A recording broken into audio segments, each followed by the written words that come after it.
Welcome to my channel. Today I am going to tell about a story which is called Pippin's Pandatastic Painting Picnic. Enjoy it. Once upon a time, in a cozy little town nestled between rolling green hills and whispering forests, lived a young boy named Pippin. Pippin was known far and wide for his boundless creativity and his love for adventure. Every day after school, Pippin would rush home, eager to dive into his next big project. One sunny afternoon, as Pippin sat at his desk sketching away, an idea struck him like a bolt of lightning. "I know just what we need," Pippin exclaimed to his best friend, a fluffy white cat named Whiskers, who was curled up on the windowsill. "We need to brighten up our town with a splash of color." With a twinkle in his eye and a skip in his step, Pippin dashed downstairs to the kitchen, where his mom was busy baking cookies. "Mom, I have an amazing idea," Pippin exclaimed, barely able to contain his excitement. His mom turned from the oven, a warm smile spreading across her face. "What's that, Pippin?" "We're going to have a painting picnic," Pippin declared, his eyes shining with enthusiasm. "A painting picnic?" his mom repeated, intrigued. "Tell me more." Pippin explained his plan. He wanted to gather all the children in town for a day of painting and creativity in the park. They would bring their brushes and paints, set up easels under the shady trees, and create beautiful works of art together. His mom's eyes sparkled with pride as she listened to Pippin's idea. "That sounds wonderful, Pippin. What a lovely way to bring joy to our community." With his mom's support, Pippin set to work spreading the word about his painting picnic. He made colorful posters and hung them up around town, inviting everyone to join in the fun. The excitement grew with each passing day, until finally, the morning of the painting picnic arrived. As Pippin and Whiskers made their way to the park, they couldn't help but grin from ear to ear. The sun was shining, the birds were singing, and the air was filled with anticipation. Pippin's heart swelled with happiness as he imagined the wonderful creations they would bring to life that day. Little did he know, the painting picnic would be just the beginning of a grand adventure that would bring joy and laughter to the entire town. But that's a story for another day. As Pippin and Whiskers arrived at the park, they were greeted by a bustling scene of excitement. Children of all ages were streaming in from every direction, clutching their paintbrushes and pots of paint.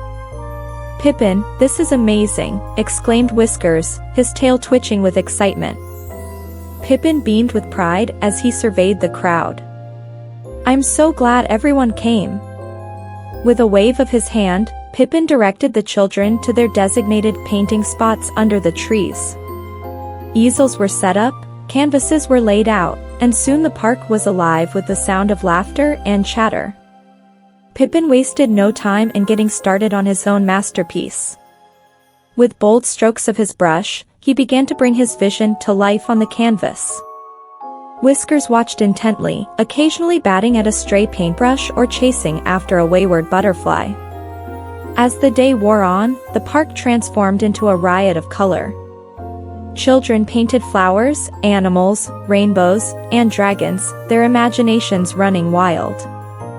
Pippin marveled at the creativity on display, feeling a deep sense of joy knowing that he had helped bring it all together.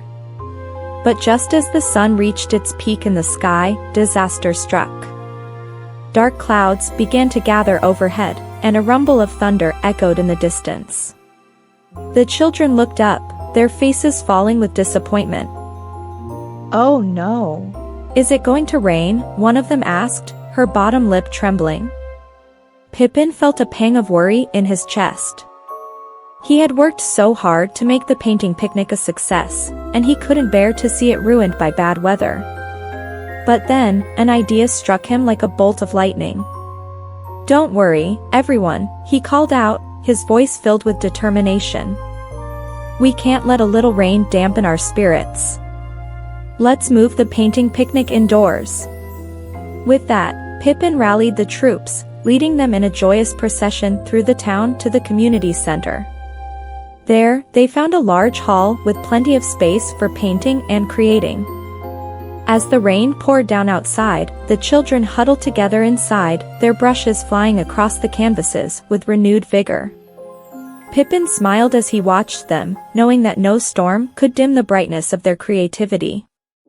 And when the clouds finally parted and the sun emerged once more, the children emerged from the community center, their faces glowing with pride.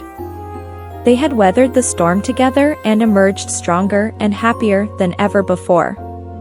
But the best part of all was yet to come. As the painting picnic drew to a close, Pippin gathered all the children together for a special surprise. With a flourish, he unveiled a giant canvas that he had been working on secretly throughout the day. "Behold, the masterpiece of the painting picnic," Pippin announced, his eyes shining with pride. The children gasped in awe as they beheld the magnificent painting before them. It was a vibrant scene depicting the entire town, with colorful houses, winding streets, and smiling faces peeking out from every window. But there was one thing missing, a majestic panda, sitting at the center of it all, surrounded by flowers and butterflies. "It's beautiful, Pippin," exclaimed one of the children, her eyes shining with admiration. Pippin beamed with pride as he explained the significance of the panda in the painting. "The panda represents the spirit of our town, strong, resilient, and full of joy. Just like all of you." The children cheered and clapped, their hearts overflowing with happiness. They knew that this painting picnic had been more than just a day of creativity, it had been a celebration of community, friendship, and the power of imagination. As the sun began to dip below the horizon, casting a warm golden glow over the town, Pippin knew that this would be a day he would never forget. And as he looked around at the smiling faces of his friends and neighbors, he knew that the magic of the painting picnic would live on in their hearts forever. And so, dear reader, we come to the end of our tale. But fear not, for the adventures of Pippin and his friends are far from over. Who knows what wonders await them in the days to come? One thing is for certain, wherever there is creativity, friendship, and love, there will always be happiness to be found. I hope you enjoy listening to Pippin's Pandatastic Painting Picnic.